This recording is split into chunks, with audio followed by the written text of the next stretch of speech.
On a l'exemple de Montpellier où c'est frappant parce que ça va très vite. Moi, j'ai une boutique à Montpellier où effectivement, on a aujourd'hui 2-3% de nos consommateurs qui bénéficient de cette monnaie locale et qui viennent acheter du bio, du produit local avec une forme d'aide sociale.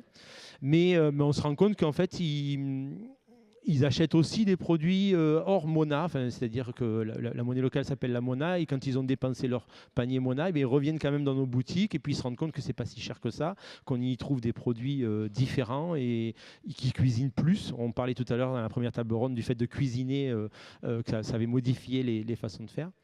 Et puis, on s'est rapproché aussi, enfin, on a été approché par les épiceries solidaires, le réseau Andes, où là, on a mis, alors toujours c'est ponctuel, hein, c'est sur une, deux, trois boutiques par territoire en fonction de la position des épiceries, mais on a mis en place des approvisionnements d'épiceries solidaires ou carrément des chèques alimentation. Donc, ils viennent en boutique avec un chèque qui a été reçu en fonction de critères qui ne nous regardent pas, ce n'est pas notre job.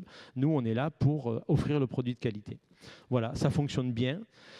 Sur les centres-villes, puisque ce qui a changé en 20 ans, c'est qu'on est passé de boutiques rurales à des boutiques de centre-ville, voire d'hypercentres. Et sur les centres-villes ou les zones commerciales, on a des étudiants, on a des gens à petits revenus qui maintenant poussent la porte, viennent chercher les paniers un peu moins chers parce qu'ils arrivent en fin de date ou des choses comme ça.